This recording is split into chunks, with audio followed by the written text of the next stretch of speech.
I don't like chess.com. They are way too greedy. Oh, it's free, only $0, but then it costs $10 a month. You know what I can buy for $10 a month? Way more than a game review button that I don't need because analysis is free anyway. People are way too mean. Seriously, I just said hello. Why are you laughing at me? My solution? I'll go to a kid-friendly website. Look at these cute little children. No one would exploit them for money, right? Right? So I'm making a commitment. I will only play chess on Roblox for the next 2 weeks. Now, I know next to nothing about this game. I just know that you can play chess on it. For the next 14 days, I'm only gonna play chess here. I have a chess board only because I do like doing my analysis and study on a real board so I can like move the pieces around, right? And for study, I'm gonna go through this book and I'm gonna play all my games on Roblox. This is a terrible idea. Oh, right, here we are. Day 1. Oh my goodness. And just like that, my journey on Roblox began. Is that what a noob looks like? Then what am I? The balls are interactable. Yippee yip. No! What's the first thing I noticed? Definitely how the people looked. People look very stupid, don't they? Oh, that's edgy. Wow. Oh man, okay, this dude is definitely like 13. But enough messing around. Time for the first game. Hello, 6-7 Brainrot. Let's play some classical chess. It's only 10 minutes. Alright, it's your turn, Brainrot. What do you have for me? F4. What a crazy move. I'll play D5. It didn't take very long for my opponent to hand a piece. I could play with C5, and I think that's like the principled move, so I'll go for it anyway. And that just hands a knight. Okay, very good.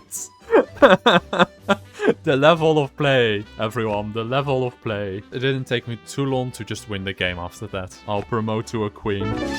I won. Okay, that music was a bit much.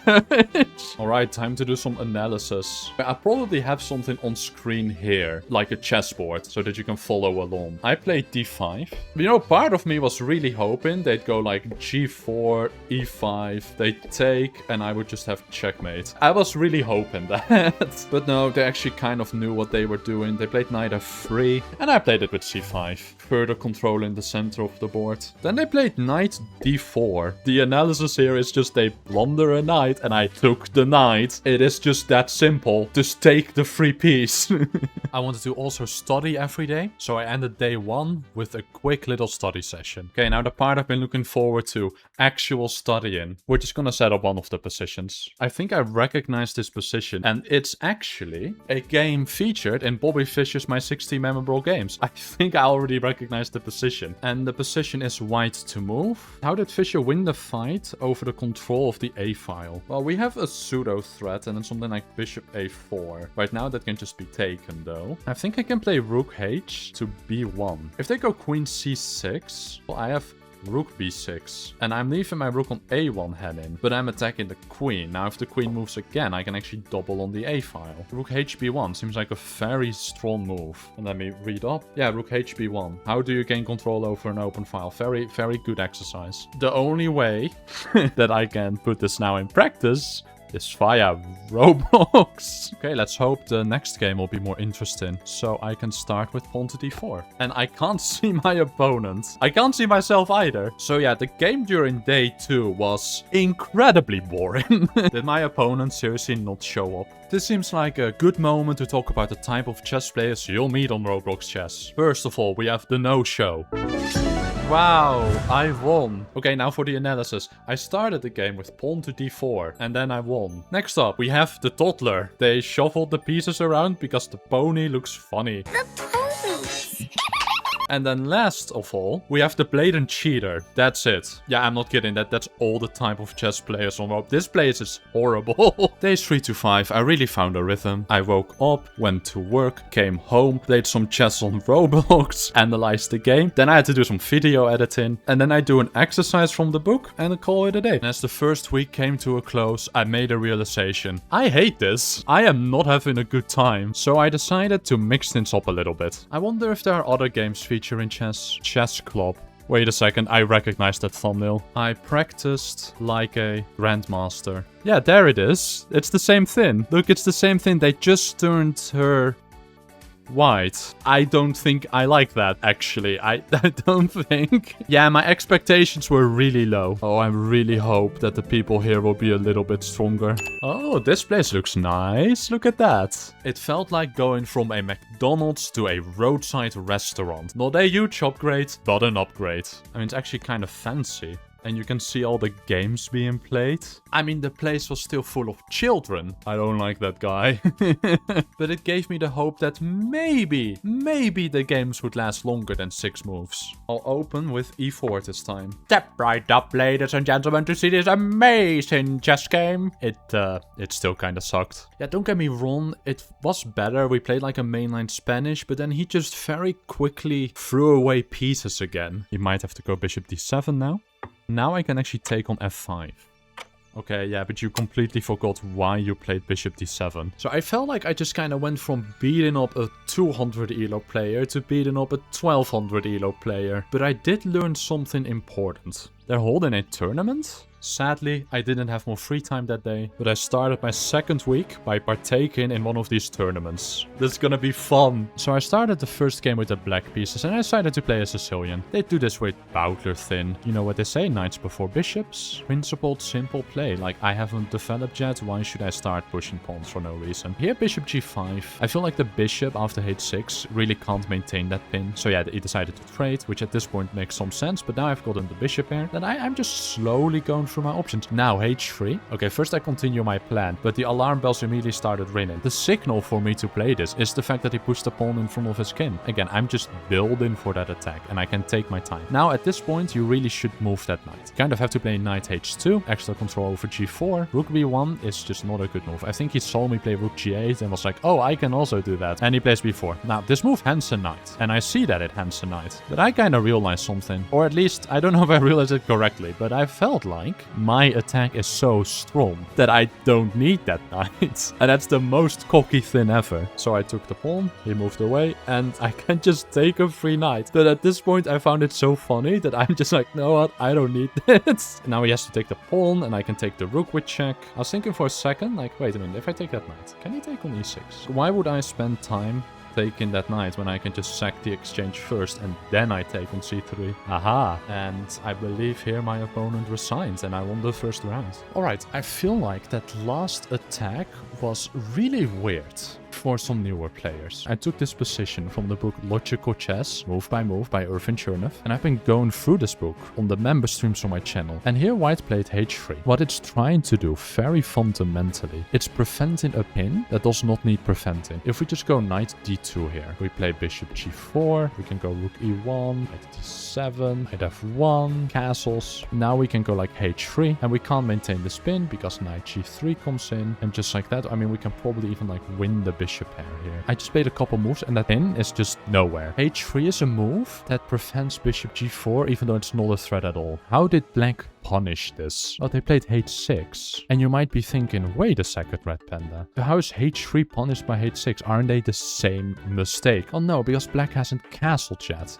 Here, white is pushing pawns in front of their king. Here, we're not pushing pawns in front of our king. Our king is on e8. So here, like white played queen e2. How did black follow up? g5. I didn't have to invent the idea of pawn storm in my opponent. I just know this better because I've seen it before. That's, by the way, why you buy chess books and game collections and why you study Grandmaster games. That way you don't have to invent all these ideas from self-analysis. Now we're gonna go over round 2 of the tournament. So the second game was actually really boring. I will skip most of it. It came out of this Philidor. He played h5, which is a nothing move. So I play bishop e2 to create an immediate threat. And then I go on by setting up in this sort of almost a Maroczy bind. And the mistake of the century, never do this. I have a lot of pressure on the d file. So by pushing that c pawn, you're just giving me a weakness to target for the rest of the game. So I decided, very simple plan. I am just going to put pressure on the d file. We end up in this position. And note, I'm not just up a pawn, I also have a weakness. Everything is just falling apart for my opponent. And here my opponent simply forgot that there's a pin on the d file, so I can just take that pawn on c5. So yeah, I won the second round. And as I queued up for round 3, I noticed something weird.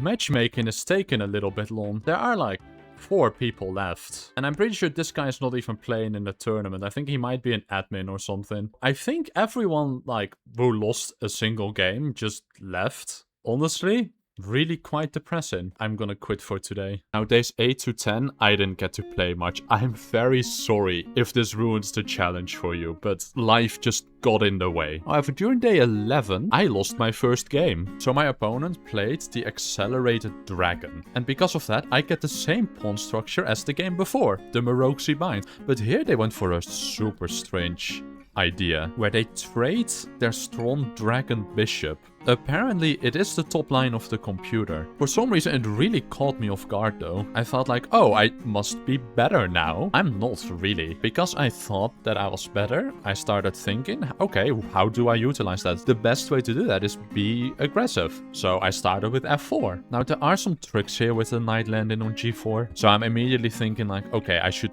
probably get rid of that knight there. So I figured when in doubt, just play simple chess. Now, I could bring my rook to the e file. Realistically, only one of those 2 files is gonna open, so I decided to double my rooks instead, and then slowly build for an f5 pawn break. They offered a queen trade. Now, at this point, I really should decline. If I accept this queen trade, black is just better, because I'm pushing my pawns. This is really good for my kinside play, but it would be really bad if you end up in an endgame. So they play a6, this makes sense, you want to break the position with b5, but I decided to just double my rooks, which was apparently my first inaccuracy of the game, because of the move rook dc8. f5 is the best move. I am giving up the pawn on c4. I'm already envisioning a future where I get to sack the exchange. I am thinking it's not that bad. It's still just complicated. What I missed is that after rook f6, sacrificing the rook, that after I play knight d5, they can just counter sack. And I'll be honest with you, I saw that I sacked the rook, and then I saw like, wait, what if they just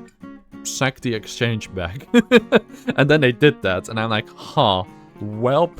And this endgame is just much, much better for black. My opponent played with a 97% accuracy. If you look here, it's like 29 best moves. By the way, none of that means that my opponent is a cheater. They could have been, it just doesn't prove anything. And even if they were probably a child. I truly do not mind. So yeah, days 12 and 13, I decided, let's just try and have some fun with Roblox. We're approaching the end of the challenge, and so far I really haven't had much fun. So I just kind of want to experience more. Is there more to this? Hyper speedrunner. Why are people so much faster than me? Oh, no, okay. Oh, this is such a bad game mechanic. You just keep dying until you finally get quick enough. Like, I can't physically do anything to make this jump. I have to die and get my level up. What does this mean? Finish? Oh, dude, I don't like this. I feel like I'm playing cookie. No, I don't like this. I feel like I'm playing cookie clicker. Mega obby fun. I don't have to jump yet. I feel like I'm too old. Wow, look at the pretty color. This sucks. This is a Minecraft map. This is making me sad. I don't enjoy anything on here. Oh, I am so happy. And you wanna know why? It's the final day. Let's just have some fun. Super excited. So yeah, I'm gonna play a Queen's Gambit. By the way, I'm gonna do live. It's the final day. You know, I'm gonna do some live chess commentary. So you might be wondering, Red Panda, did you learn anything from this experience? Heck no. In fact, I'm pretty sure I became a worse chess player because of it. Okay, here I can take. You can play e4. I think the main line is knight f3 first, so that there's not an e5 pawn shenanigans going on. Oh, okay, you're preventing me from playing e4. That's interesting. But yeah, I can finally go back to League chess. I am so excited. My hope is that this video does well, but not well enough to make me go back again. Wow, look, we're almost making a threat. I can just play e4 here. And now your bishop is blocked. This is what I've been doing past 2 weeks. Quite genuinely, this is just the level of play. And I miss getting to face actual good resistance. I do not understand why so many people smurf. So yeah, I get to go here. You're gonna go back. I can go here and I win a piece. Yeah, I'll still go here. I'll develop a piece. Okay, I'll take back. This changes nothing about the position. I'm gonna take this knight. So yeah, here's me hoping that this video does well, but not too well. And if it does too well, I'll play it again. Oh yeah, I can take here. And now king e7 is impossible, meaning you're gonna have to block with the queen. Then I can first take the rook with check. Okay, you resign. Yeah, fair enough. Yeah. What a fun final game. Really truly ending it the way it started. I hope you enjoyed the video. Subscribe if you did. And I'll be working on more fun stuff for you to enjoy. And I'll see you guys later. Bye bye.